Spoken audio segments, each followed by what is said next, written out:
मतदार बंधू भगिनी आणि माझ्या तरुण मित्रांनो, मी सुरुवातीलाच आजच्या सभेच्या निमित्तानं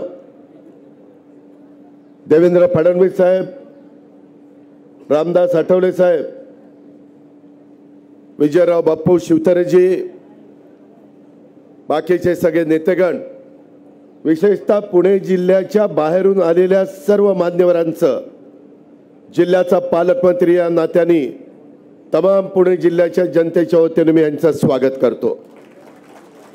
मित्रांनो, ही उद्याची निवडणूक मी राज्यात सांगतोय, सगळीकडे सांगतोय, ही गावकी बावकीची निवडणूक नाहीये। ही निवडणूक देशाचं भवितव्य ठरवणारी आहे।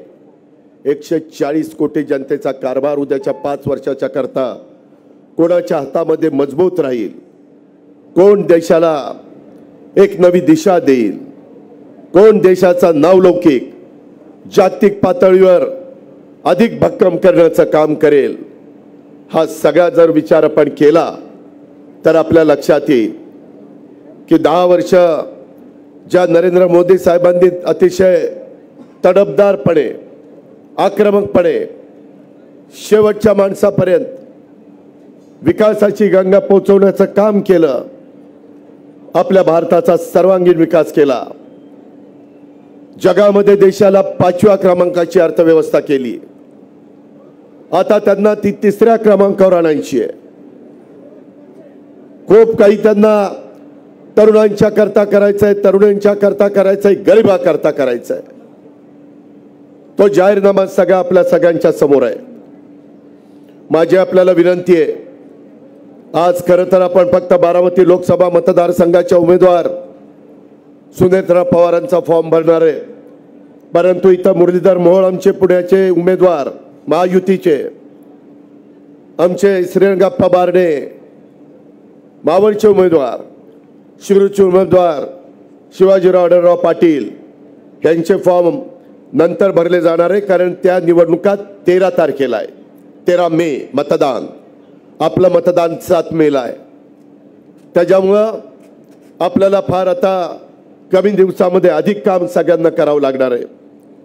देवेंद्रजींनी, एकनाथरावांनी वेगवेगळ्या घटकांना, कारण अनेक वर्ष आम्ही एकमेकाच्या विरोधामध्ये लढत होतो आणि त्याच्यामुळं आम्ही तिघांनी बसून जिथं कुठं काही अंतर वाढलं, अंतर पडलंय, ते कमी करण्याचा प्रयत्न केला।